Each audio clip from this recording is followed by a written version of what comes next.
శ్రీ గురుభ్యో. వ్యాస విరచిత శ్రీమన్ మహాభారతంలో సభాపర్వంలో నేడు మనం 33వ అధ్యాయం ప్రవచించుకుంటున్నాం. నేడు చెప్పుకోబోయేటువంటి అంశంలో జనమేజయుడు వైశంపాయన మహర్షిని ఈ సహదేవుడి యొక్క జైత్రయాత్రలలో ద్రవిడ పాండ్య దేశాలు అక్కడికి వెళ్ళినప్పుడు అతని యొక్క అనుభవాలు ఎలా ఉన్నాయి, ఏ విధంగా అక్కడ వాళ్ళని సైనికుల్ని కానీ రాజుల్ని కానీ ఏ విధంగా గెలిచాడు, అక్కడ ప్రదేశ వాతావరణాలు ఎలా ఉన్నాయి అనేటువంటిది వివరంగా చెప్పమని జనమేజయుడు కోరుకోవడం జరిగింది. ఆ వివరాలన్నీ కూడా వైశంపాయనుడు వివరించి ఆ తర్వాత ఘటోత్కచుడు చేసినటువంటి ఈ లంకానగర విజయ యాత్ర గురించి విపులంగా చెప్పడం జరుగుతుంది. ముందుగా భగవత్ స్మరణ చేసుకుని ఈ శ్లోకాల యొక్క భావాలు మనం చూద్దాం. ఓం శుక్లాంబరధరం విష్ణుం శశివర్ణం చతుర్భుజం ప్రసన్నవదనం ధ్యాయేత్ సర్వవిఘ్నోపశాంతయే. వ్యాసం వసిష్ఠనప్తారం శక్తేః పౌత్రమకల్మషం పరాశరాత్మజం వందే సుఖతాతం తపోనిధిం. వ్యాసాయ విష్ణురూపాయ వ్యాసరూపాయ విష్ణవే నమో వై బ్రహ్మనిధయే వాసిష్ఠాయ నమో నమః. నారాయణం నమస్కృత్య నరం చైవ నరోత్తమం దేవీం సరస్వతీం వ్యాసం తతో జయముదీరయేత్.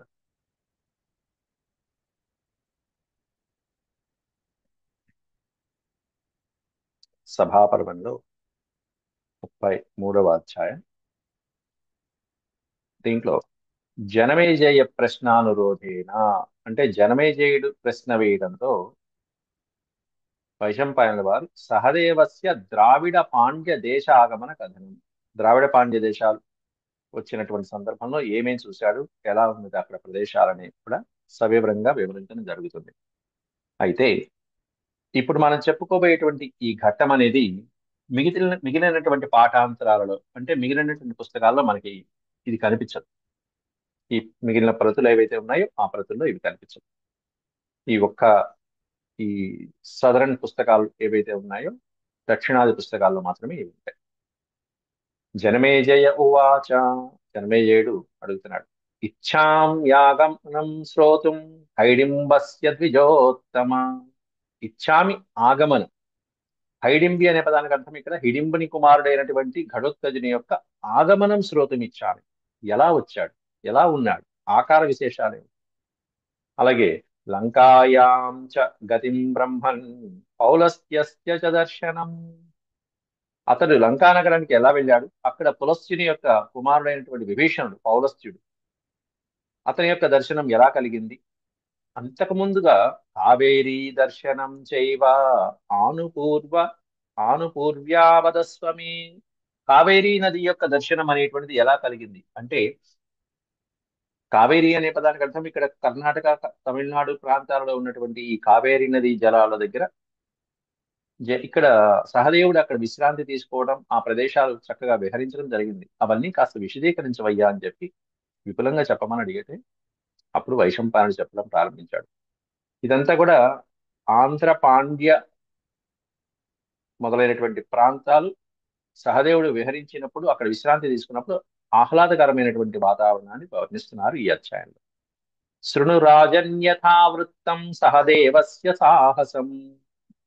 సహదేవుడి యొక్క సాహస కృత్యాలు రాజన్ యథావృత్తం శృణు, ఉన్నది ఉన్నట్టుగా చెప్తాను విను అని అంటూ కాలనద్వీప కాలనద్వీపగాంశ్చైవ తరసాదిత్య చాహవే దక్షిణాం చ దిశం జిత్వా చోళస్య విషయం యయౌ.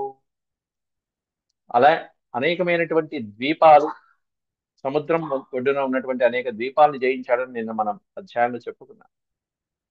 అవన్నీ కూడా హాయిగా జయించినటువంటి, సులభంగా జయించినటువంటి సహదేవుడు దక్షిణాయాం దిశం, దక్షిణ దిక్కున ఉన్నటువంటి చోళుల యొక్క ప్రాంతం ఏదైతే ఉందో, తమిళనాడులో చోళుల యొక్క పరిపాలన సాగింది.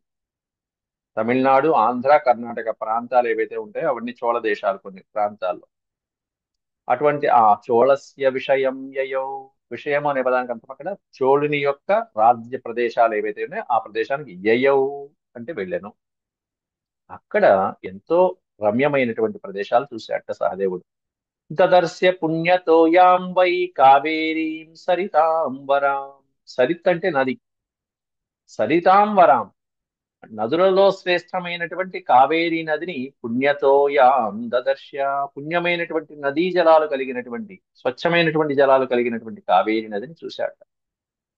నాజా పక్షిగణైర్జుష్టాం తాపసైరుపశోభితాం, అనేకమైనటువంటి ఎన్నో వేలాది మంది తపశ్శక్తి సంపన్నులైనటువంటి వాళ్ళతో కూడుకున్నటువంటి తీరం అది, నదీ తీరం. అక్కడ నాజా అని ఉంది, అక్కడ నానా పక్షి అని ఉండాలి, నాజా కాదు. నానా పక్షిగణైర్జుష్టాం, అనేకమైనటువంటి పక్షుల యొక్క సమూహాలతో కూడుకుని ఉన్న ప్రాంతం, సుందరమైన వన ప్రాంతం.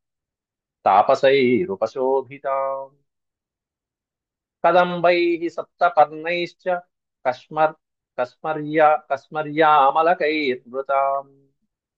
కదంబై, చక్కగా కదంబ వృక్షాలు ఏవైతే ఉంటాయో, కదంబ వృక్షములు మనకి అమ్మవారికి చాలా ప్రీతిపాత్రమైనటువంటి వృక్షాలు. అటువంటి కదంబ వనాలతో, కదంబై సప్తపర్ణైశ్చ, సప్తపర్ణైశ్చ ఏడాకులు అంటే అరటి చెట్లు మొదలైనటువంటివి ఆ వనాలు. సప్తపర్ణం అంటే ఏడాకులు, ఏడాకులు అరటి చెట్టుకి విశేషం ఉంటుంది, మంచి సుగంధంగా ఉంటుంది. కబంధై సప్తపర్ణైశ్చ కస్మర్య మలకైర్వృతాం, అనేక వివిధ రకాలైనటువంటి వృక్షాల జాతులతోనూ. న్యగ్రోధైశ్చ మహాశాఖై, న్యగ్రోధ వృక్షము అంటారు. రావి, అశ్వత్థము, న్యగ్రోధము, మర్రి చెట్టు మొదలైనటువంటివి ఏవైతే ఉంటాయో ఓడలతో బ్రహ్మాండంగా ఉంటాయి. అలాగే న్యగ్రోధము అంటే మనకి బూరుగు చెట్టు అంటారు చూసారా, బూరుగు, మద్ది చెట్టు. అట్లాంటి మహామహా వృక్షాలు పెద్ద పెద్ద శాఖలతో విస్తరించి, మహాశాఖై ప్లక్షైరౌదంబరైరపి. అలాగే సమీపలాస వృక్షైశ్చ అశ్వత్థై హతిరైర్వృతాం. సెమీ వృక్షము, పలాస వృక్షము, అశ్వత్థ వృక్షము మొదలైనటువంటి వృక్షాలతో సమూహాలతో కూడుకుని ఉన్నటువంటి తీర ప్రాంతం ఆ కావేరీ ప్రాంతం అంతా కూడా, నదీ ప్రాంతం. అలాగే భూతై పుండ్రకపత్రైశ్చ కదలీవన సంవృతాం. కదలీవనం, చక్కగా అరటి తోటలు మొదలైనటువంటివన్నీ, అనేకమైనటువంటి పుండ్రక పత్రములు మొదలైనటువంటి భూర్జ పత్రాలు, పుండ్రక పత్రాలు మొదలైనటువంటి వాటితో నిండినటువంటి అటవీ ప్రాంతం లాగా సస్యశ్యామలంగా ఉంది చక్కగా. అనేకమైనటువంటి పక్షులు, అలాగే జలపాతాలు. చక్రవాక గణైకీర్ణం ప్లవైశ్చ జలవాయసై. చక్రవాక గణము, గణము అంటే సమూహం, గుంపులు గుంపులు చక్రవాకాలతో నిండినటువంటి సంకీర్ణమైన ప్రదేశం. ప్లవైశ్చ అంటే ఎగిరేటువంటి పక్షులు. జలవాయసై, జల జంతువులు, జల పక్షులు, అలాగే పైన ఆకాశంలో విహరించేటువంటి పక్షులు మొదలైనటువంటి వాటితో నిండినది. అంటే నీటి కాకులు అంటారు చూసారా, అది. సముద్రకాకై క్రౌంచైశ్చ నాదితాం జలకుక్కుటై. నీటి కోళ్ళు, అలాగే నీటి కాకులు, క్రౌంచ పక్షులు మొదలైనటువంటి వాటితో నాదితాం, కోలాహలంగా చక్కగా వాటి యొక్క శబ్దాలతో ఆనందమయంగా, రమ్యంగా ఉంది ఆ ప్రదేశం అంతా కూడా. ఏవం, ఈ విధంగా. ఏవం ఖగైశ్చ బహుభిః సంజుష్టాం జలవాసిభిః ఆశ్రమైర్బహుభిః సక్తాం చైత్య వృక్షైశ్చ శోభితాం. ఆ కావేరి ప్రాంతమంతా, చోళుల యొక్క ప్రాంతమంతా కూడా ఖగైశ్చ, ఖగము అంటే పక్షులు, పక్షులు, బహుభిః ఖగై, అనేకమైనటువంటి పక్షు సమూహాలతో, జలవాసిభిః, నీటి యందు నివసించేటువంటి పక్షులు గాని, అలాగే జల జంతువులతో గాని. ఆశ్రమైర్ బహుభిః యుక్తాం, అనేకమైనటువంటి ఋషులు నివసించేటువంటి ఆశ్రమాలు, పర్ణశాలలతో చూడ చక్కగా. చైత్య వృక్షైశ్చ, పెద్ద పెద్ద మహా చైత్యములు, మహావృక్షాలతో శోభాయమానంగా ప్రకాశిస్తూ ఉన్నది ఆ ప్రాంతం. శోభితాం బ్రాహ్మణై శుభ్రైర్ వేదాంగ పారగై, వేదాంగాలలో నిష్ణాతులైనటువంటి బ్రాహ్మణుల చేత శోభితాం, శోభాయమానంగా ఉంది. క్వచిత్ తీరరుహైర్వృక్షైర్మాలాభిరివ శోభితాం. క్వచిత్ తీరరుహై, తీరము అంటే ఆ కావేరీ నదీ తీరం పక్కనే ఉన్నటువంటి చక్కగా ఆ తీర ప్రాంతాలలో వృక్షైర్మాలాభిరివ, ఆ వృక్షాలకు చుట్టుకున్నటువంటి లతలు, తీగలన్నీ కూడా శోభాయమానంగా ప్రకాశిస్తున్నాయి. ఇవన్నీ ఆనందిస్తూ వెళ్తున్నాడు సహదేవుడు తన సైన్యంతో పాటుగా ఆ ప్రాంతాన్ని అంతా కూడా చూసుకుంటూ. అందువలన వ్యాసుల వారు వాటిని అలా ఉన్నది ఉన్నట్టుగా వర్ణించారు. క్వచిత్ సుపుష్పితైర్వృక్షై, క్వచిత్ సౌగంధికోత్పలై, కహ్లార కుముదోత్ఫుల్లై, కమలైరుపశోభితాం, క్వచిత్ సుపుష్పై వృక్షై. కొన్ని సందర్భాల్లో కొన్ని చోట్ల ఏమన్నా చక్కగా పుష్పించినటువంటి వృక్షాలతోను, క్వచిత్ సౌగంధికోత్పలై, ఇంకొన్ని చోట్ల ఏమన్నా సౌగంధిక ఉత్పలై, పద్మాల యొక్క సుగంధాలు, ఈ జలాశయాల్లో ఉండేటువంటి పద్మాలు, కలువలు మొదలైనటువంటి వాటి యొక్క చక్కటి సుగంధభరితమైనటువంటి వాయువులు వీయటం, అవన్నీ కూడా మనసుకి ఆహ్లాదకరంగా ఆనందకరంగా, కమలై ఉపశోభితాం, కమలములతో శోభాయమానంగా ఉన్నటువంటి అనేకమైనటువంటి జలవనరులతో కూడుకుని ఆ నదీ ప్రాంతం అంతా ఆనందంగా ఉంది. అట్లాంటి కావేరీ నదీ ప్రాంతాన్ని చూశాడు సహదేవుడు. కావేరీం తాదృశీం దృష్ట్వా ప్రీతిమాన్ పాండవస్తదా. పాండవుడు అంటే అక్కడ సహదేవుడు. దక్షిణ దిక్కుకు వచ్చినటువంటి ఈ సహదేవుడు చిట్ట చివరి వాడు పాండవుడు. కావేరీం తాదృశీం కావేరి, ఈ విధమైనటువంటి రమ్యమైనటువంటి కావేరీ నది ప్రాంతాన్ని దృష్ట్వా చూసి, ప్రీతిమాన్ బభూవ, ఎంతో పరమానంద భరితుడయ్యాడు, ఆహ్లాదంగా తిరిగాడు. అస్మద్రాష్ట్రే యథా గంగా కావేరీ చ తథా శుభ. మన రాష్ట్రంలో మన ప్రదేశంలో గంగా నది ఎలాగో, తథా కావేరీ శుభ, అలాగే శుభకరమైనటువంటి మంగళప్రదమైనటువంటి కావేరి ఇక్కడ ఈ విధంగా శోభాయమానంగా ఉంది కదా అని మనసులో భావించుకున్నాడు ఈ సహదేవుడు. సహదేవస్తుతాం తీర్త్వా, సహదేవస్తుతాం తీర్త్వా నదీమనుచరై సహ, నదీమనుచరై సహ, ఆ నదిని అనుచరులతో పాటుగా తీర్త్వా, తీర్త్వ అంటే నదిని దాటడం. సహదేవుడు ఆ నదిని ఎక్కడ ఎలా దాటాలో అలా తన అనుచరులతో పాటుగా అందరితో పాటుగా చక్కగా దాటాడు. దాటి దక్షిణాం, ఏమండి ఉన్నారా? అక్కడ లైట్ వేసి అక్కడ చూపించండి. ఈ బెల్ట్ తీసి టవల్ కట్టుకుంటారు. అవతల టాయిలెట్ లో లైట్ వేయండి.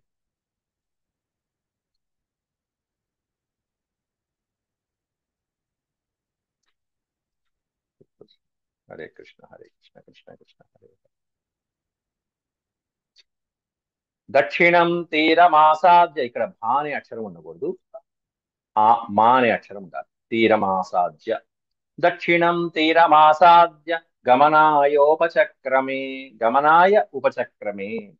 దక్షిణం తీరానికి వెళ్ళి అక్కడ గమనాయ అంటే అక్కడి నుంచి ఇంకా ముందుకు వెళ్దామనే ఆలోచనలో సహదేవుడు ఇంకాస్త ముందడుగు వేశాడు. అక్కడ చోడులు మొదలైనటువంటి వాళ్ళనందరినీ గెలుచుకుంటూ, ఆగతం పాండవం తత్ర శ్రుత్వా విషయవాసినః దర్శనార్థం యయుస్తేతు కౌతూహల సమన్వితాః.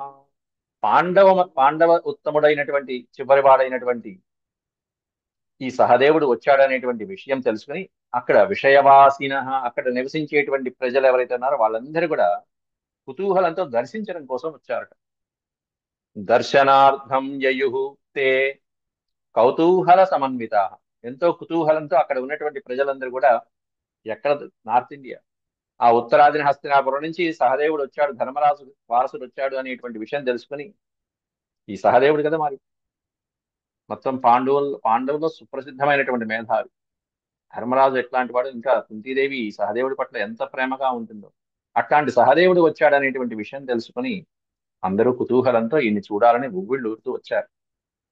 అందులో ద్రవిడ పురుషారాజన్, ఇక్కడ ద్రమిడ పడింది, ద్రవిడ అని పెట్టుకోవచ్చు. ఇక్కడ ప్రింటింగ్ లో ద్రమిడ ఇచ్చారు. ద్రవిడ దేశస్థులు అంటే దక్షిణాదిలో ఉన్నటువంటి ఈ ఆంధ్ర, తమిళనాడు, కర్ణాటక ప్రాంతాలు, ఈ ద్రవిడ రాష్ట్రం, కేరళ దాకా. ద్రవిడా పురుషారాజన్ ప్రియశ్చ, ప్రియశ్చ ఉండాలి, ప్రియశ్చ ప్రియదర్శన. ఈ ద్రవిడ రాజులందరూ కూడా వచ్చినటువంటి ప్రియదర్శనమైనటువంటి మహారాజులు సహదేవుణ్ణి చూసి, గత్వా పాండుసుతం తత్ర దదృశుస్తే ముదాన్విత, ఈ ప్రాంతాన్ని పరిపాలించే పరిపాలకులందరూ కూడా సహదేవుడు వచ్చాడనే వార్త తెలుసుకుని ముదాన్విత, ముదము అంటే సంతోషం, హృదయంలో సంతోషంతో ఆ పాండుసుతుడైనటువంటి సహదేవుడికి స్వాగతం పలికి ఆయన్ని చూసి వీళ్ళు చక్కగా అతడి యొక్క ఈ అశ్వమేధ రాజసూయ యాగానికి సంబంధించినటువంటి అంశ ప్రస్తావన విని వెంటనే అతనికి చక్కగా కప్పం సంతోషంగా చెల్లించినటువంటి రాజులు ఎంతో మంది ఉన్నారు ఈ ప్రాంతం. అందుకే నిన్న పాఠంలోనే క్లుప్తంగా చెప్పాడు, సంక్షిప్తంగా. ఏమనంటే ఈ ప్రాంతాలన్నీ కూడా కేవలం దూతల ద్వారానే కార్యమైపోయింది అని కూడా చెప్పారు సూచనప్రాయంగా. అది దూతల ద్వారా కార్యమైపోయిందని 4 రాష్ట్రాల పేరు చెప్పేటప్పటికీ జనమేజయుడికి తృప్తి కలగల. ఇంకాస్త వివరించు అని చెప్పి ఇంకాస్త ముందుకు వెళ్తే ఈ అధ్యాయం చెప్తున్నాడు. అనేక సుందరమైన ప్రాంతాలు తిరుగుతూ వెళ్తూ అక్కడ ఈ సహదేవుణ్ణి దర్శించడం కోసం ఈ ప్రాంతాల వాళ్ళు వచ్చారు ఆనందంగా. సుకుమారం విశాలాక్షం వ్రజంతం త్రిదశోపమం దర్శనీయతమం లోకే నేత్రైరనిమిషైరివ. సుకుమారుడైనటువంటి కుమారుణ్ణి చూడటం కోసం, పాండవుల్లో చివరివాడు సహదేవుడు, సుకుమారుడు, చిన్నవాడు. విశాలాక్షం, చక్కటి విశాలమైనటువంటి నేత్రములు కలిగినటువంటి వాడు. వ్రజంతం త్రిదశోపమం, త్రిదశోపమం అంటే దైవ సమానుడైనటువంటి వాడు, ఇంద్రుడితో సమానమైనటువంటి వాడు. అట్లాంటి ఆ దర్శనీయమైనటువంటి చూడచక్కనటువంటి వాడైనటువంటి ఈ సహదేవుని చూడటం కోసం అందరూ కూడా రెప్పవాల్చకుండా ఆనందంగా అతని స్వాగతంతో ఆస్వాదిస్తూ ఎదురుపడ్డారు. ఆశ్చర్యభూతం దదృశు ద్రవిడాస్తే సమాగత మహాసేనోపమం దృష్ట్వా పూజాం చక్రుశ్చ తస్య వై. వచ్చినటువంటి ఆ సహదేవుని ఆశ్చర్యభూతం దదృశు, ఎంతో ఆశ్చర్యంతో చూస్తూ వాళ్ళందరూ కూడా, ద్రవిడ వాసులందరూ కూడా ఎట్లా ఉన్నారు ఆ సహదేవుడు అంటే మహాసేనోపమం, మహాసేనతో కూడుకుని ఉన్నటువంటి వాడు, మహాపెద్ద సముద్రంతో సమానమైనటువంటి సైన్యంతో ఇతడు ఒక్కడే సమానమా అన్నట్టుగా ఉన్నవాడు. ఉపమం అంటే సమానం. అంత పెద్ద సైన్యాన్ని తీసుకొస్తున్నట్టుగా ఉన్నాడు. కానీ వస్తుంటే ఆయనకి సంబంధించినటువంటి వారే ఉన్నారు, ఎక్కువ మంది కూడా లేరు. అట్లా ఉన్నటువంటి ఆ సహదేవుడిని చూసి, పరాక్రమాన్ని చూసి, దృష్ట్వా పూజాం చక్రుశ్చ తస్య వై, చక్కగా చేయవలసినటువంటి సత్కారాలు, గౌరవ మర్యాదలు, ఈ అతిథి పూజ ఏవైతే ఉంటాయో అవన్నీ కూడా చేశారు మన వైపు ఉన్నటువంటి ఈ ద్రవిడ వాసులందరూ కూడా. సహదేవుడు వచ్చినటువంటి ఆయనకి గౌరవ మర్యాదలు చేసి రత్నైశ్చ వివిధైరిష్టై భోగైరన్యైశ్చ భోగైరన్యైశ్చ సమ్మతై.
వివిధమైనటువంటి రత్నైశ్చ వివిధైర్ ఇష్టై భోగైరన్యైశ్చ సమ్మతై.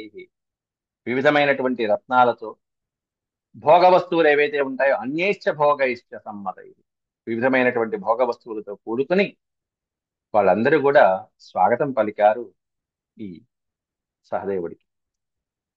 కతి మంగళయుక్తాభి స్తువంతో నకులానుజం. నకుల అనుజం అని ప్రయోగించాడు ఇక్కడ. సహదేవుడు అని ప్రయోగించకుండా నకులుని యొక్క అనుజుడు, తమ్ముడు.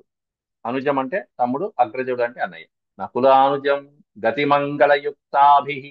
మంగళయుక్తాభి అంటే ఏ విధంగా మహారాజుని స్తుతించాలో, ఏ విధంగా మంగళకరమైనటువంటి స్తోత్రాలతో ఆహ్వానించాలో సహదేవుణ్ణి, దైవాంశ సంభూతుడైనటువంటి ఆ రాజుని, అట్లాంటి స్థుతులతో, ప్రశంసలతో, చక్కగా వంద్యమాగధలతో స్వాగతం పలుకుతూ ఉన్నారు ఈ ద్రవిడ దేశవాసులందరూ కూడా సహదేవుణ్ణి. సహదేవస్తుతాం దృష్ట్వా ద్రమిళాన్ ఆగతాన్ ముదా. ద్రవిడులు ముదా ఆగతాన్.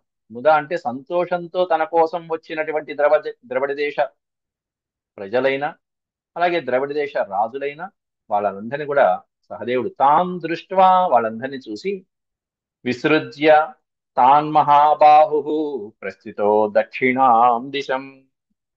వారందరికీ తన సంతోషాన్ని ప్రకటించి, తాను కూడా వాళ్ళందరినీ గౌరవించి చక్కగా సన్మానించి యథోచితంగా ధర్మరాజు యొక్క రాజసూయ విశేషతలన్నీ వివరించి, తర్వాత విసృజ్య, ఇక తాను ముందుకు వెళ్ళాలి కాబట్టి వాళ్ళని చక్కగా విడిచిపెట్టి, మహాబాహు ప్రస్థితో దక్షిణాం దిశం. విసృజ్య అంటే ఈ వచ్చినటువంటి వాళ్ళందరినీ చూడడానికి వచ్చిన వాళ్ళందరినీ విడిచిపెట్టి ఇక తాను ఇంకాస్త ముందుకు వెళ్ళాడు దక్షిణ దిక్కుకు సహదేవుడు.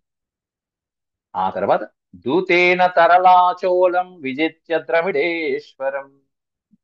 ఒక దూత సహాయంతో ముందు చోళరాజులు ఎవరైతే ఉన్నారో అక్కడ చోళ పాండ్య రాజులు, దాంట్లో చోళరాజులు మొదలైనటువంటి వాళ్ళకి ఒక దూతని పంపించి, దూత ద్వారా విజిత్య ద్రవిడేశ్వరం, ద్రవిడేశ్వరుడైనటువంటి చోళరాజుని దూత ద్వారా ఇదిగో సందేశం పంపి అతని మీద కప్పం వేసి ఆ కప్పాన్ని కూడా తీసుకుని పన్ను తీసుకుని బయలుదేరుతున్నాడు. అనేకమైన రత్నాలు సమర్పించాడు చోళరాజు. తతో రత్నాన్యుపాదాయ పాండస్య విషయం యయో.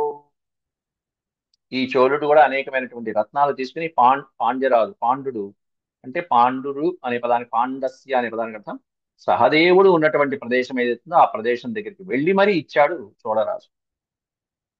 చోళరాజు శుభ్రంగా అక్కడికి సహదేవుడి దగ్గరికి వెళ్ళి అనేకమైన కానుకలు తీసుకువెళ్ళి, దర్శనే సహదేవస్య నచతృప్తౌ నరాపరే. సహదేవుని చూస్తే అతనికి తృప్తి కలగల, ఇంకా ఇంకా ఇంకా చూడాలనిపించేట్టుగా ఉన్నాడు ఆ సహదేవుడి యొక్క పరాక్రమం గాని సౌందర్యం గాని. దర్శనే సహదేవస్య నచ్చ తృప్త. చోళరాజుకి అంత ముచ్చట వేసింది పాండు తనయుని చూసేటప్పటికి. గచ్చంతమనుగచ్చంత ప్రాప్త కౌతూహలాన్విత. గచ్చంతం అనుగచ్చంతం, ఇతని దగ్గర పన్ను తీసుకుని, చోళరాజు దగ్గర పన్ను తీసుకుని అలా వెళ్తున్నటువంటి సహదేవుణ్ణి అనుగచ్చంత అంటే అనుసరిస్తూ ఇంకొంచెం దూరం వెళ్ళాడు చోళుడు, ఆత్మీయతగా, అభిమానంగా. అట్లా కుతూహలంతో ఇంకా అది ఆత్మీయతల్ని సాగనంపే విధానం అది. వాళ్ళు వెళ్తుంటే ఇంకొంచెం దూరం నగరం పొలిమేరల దాకా విడిచిపెట్టడం అనమాట. తతో మాద్రీసుతోం రాజన్ మృగసంఘాన్ విలోకయన్. ఇంకాస్త ముందుకు వెళ్ళాడు సహదేవుడు.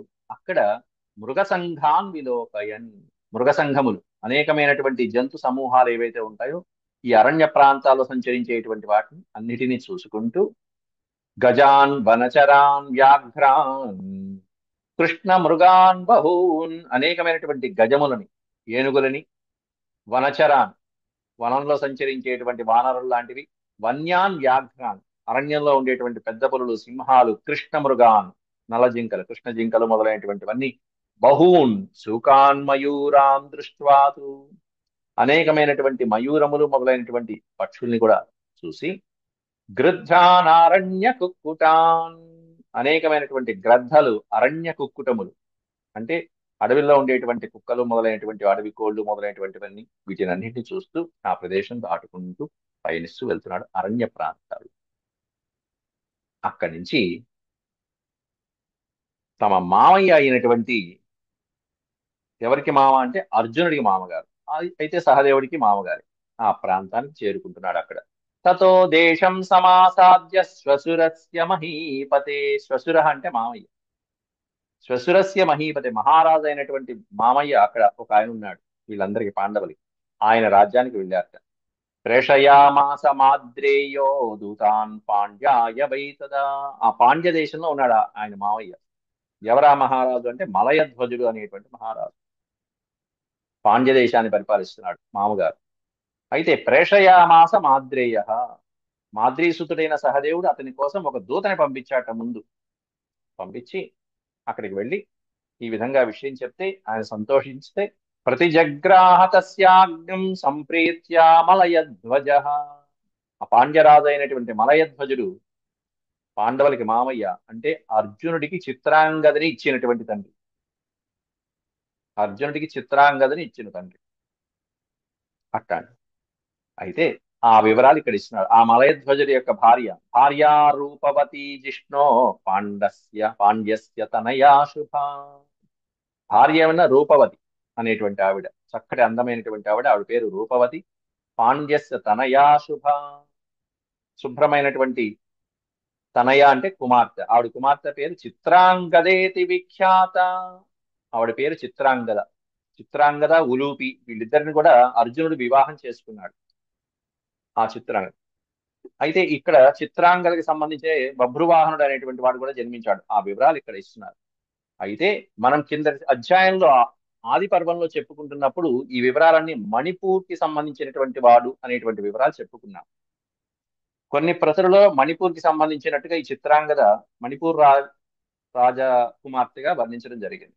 ఇక్కడ విశేషంగా సహదేవుడి యాత్రలో ఈ చిత్రాంగద మణిపూర్కి సంబంధించినటువంటి ప్రాంతం కాదు, ఇక్కడ పాండ్య దేశానికి సంబంధించినటువంటిదని ఒక అధ్యాయంలో విశేషంగా వర్ణించారు. కాబట్టి ఇది గ్రహించడమే ప్రశస్తమైనదని నా భావన.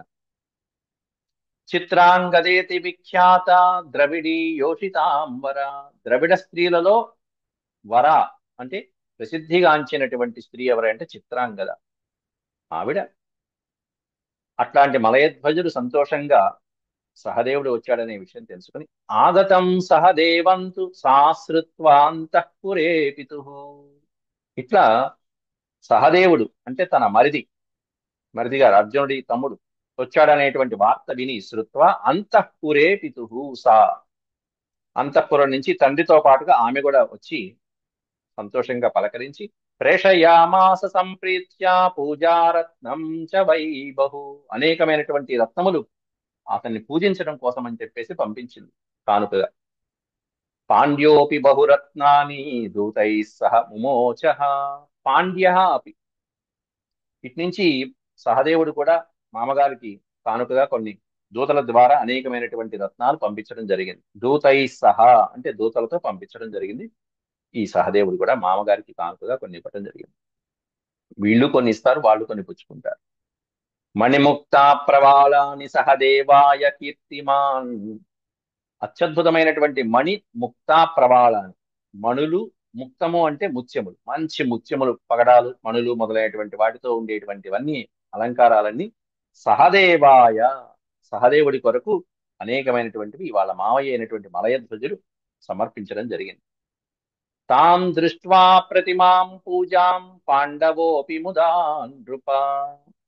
చక్కగా సంతోషంగా స్వీకరించి వాటిని భ్రాతుపుత్రే బహూన్ రత్నాన్ దత్వా వై బభ్రువాహనే. ఆ చిత్రాంగద కుమారుడి పేరు బభ్రువాహనుడు, ఇక్కడ చెప్పారు బభ్రువాహనుడు.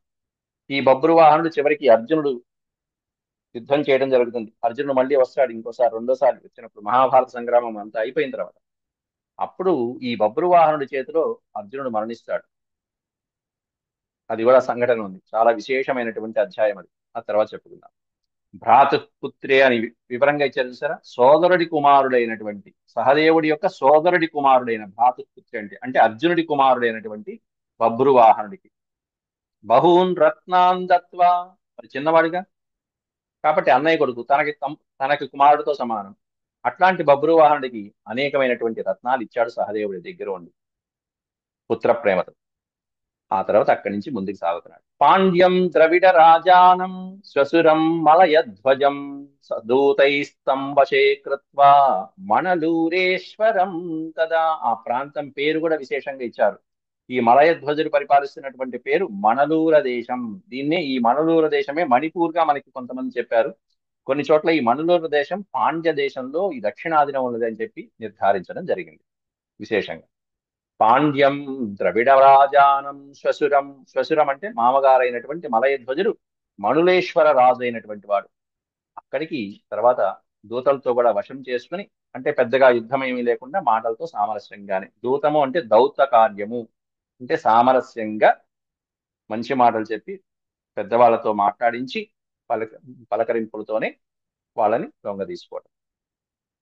అక్కడి నుంచి తతో రత్నాన్యుపాదాయ ద్రవిడైరావృతో యయౌ అగస్త్యస్యాలయం దివ్యం దేవలోక సమం గిరిం.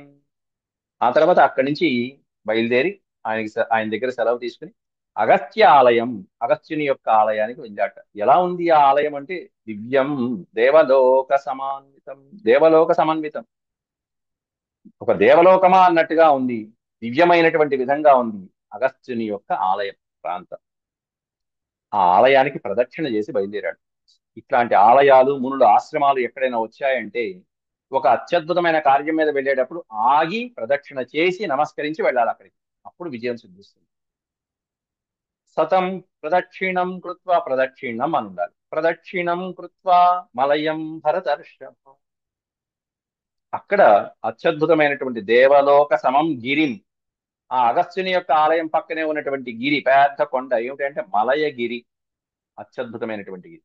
ఆ అత్యద్భుతమైన మలయగిరికి ప్రదక్షిణం కృత్వా, మొత్తం ప్రదక్షిణ చేసుకుంటూ వెళ్ళాట.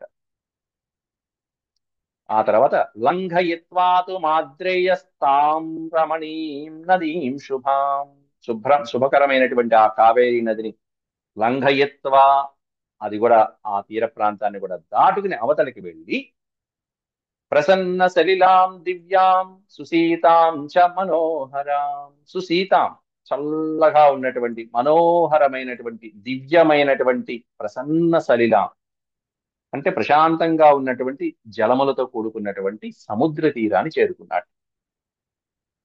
సముద్ర తీరమాసాద్య న్యవిషత్ పాండునందన, సముద్ర తీరానికి చేరుకుని పాండునందనుడు సహదేవుడు ఈ కావేరీ ప్రాంతాలన్నీ తిరిగి అనేకమైనటువంటి పాండ్య దేశాలు, ద్రవిడ దేశాలు, చోళులు, అలాగే మలయగిరి మొదలైనవన్నీ దాటుకుంటూ వచ్చి సముద్ర తీరం దగ్గరికి వచ్చి కూర్చున్నారు. ఈ సముద్రం దాటాలి, లంకకి చేరుకోవాలి. చేరుకోవాలంటే ఏం చేయాలి? అందువలన తన సోదరుడైనటువంటి భీముడి కుమారుడైన ఘటోత్కచుడిని మనసులో స్మరించుకున్నాడు. నాయన ఇక నువ్వు వెళ్ళిరా. ఇక వచ్చే అధ్యాయం పెద్ద అధ్యాయం. దీంట్లో ఘటోత్కచుడు రావటము, ఎలా వచ్చాడు, ఆ ఆకారం ఏమిటి, విభీషణుని ఎలా కలుసుకున్నాడు, వీళ్ళిద్దరి మధ్య సంభాషణ ఎలా జరిగింది, ఇద్దరు రాక్షసులే, తిరిగి ఏం తీసుకొచ్చాడు ఘటోత్కచుడు అనేది వచ్చే అధ్యాయంలో చెప్తున్నా. అంతవరకు సెలవు. ఓం శాంతి శాంతి శాంతి. యదక్షరపద భ్రష్టం మాత్రాహీనం చ యద్భవేత్ తత్సర్వం క్షమ్యతాం దేవనారాయణ నమోస్తుతే. సర్వం శ్రీకృష్ణార్పణమస్తు. హరి ఓం.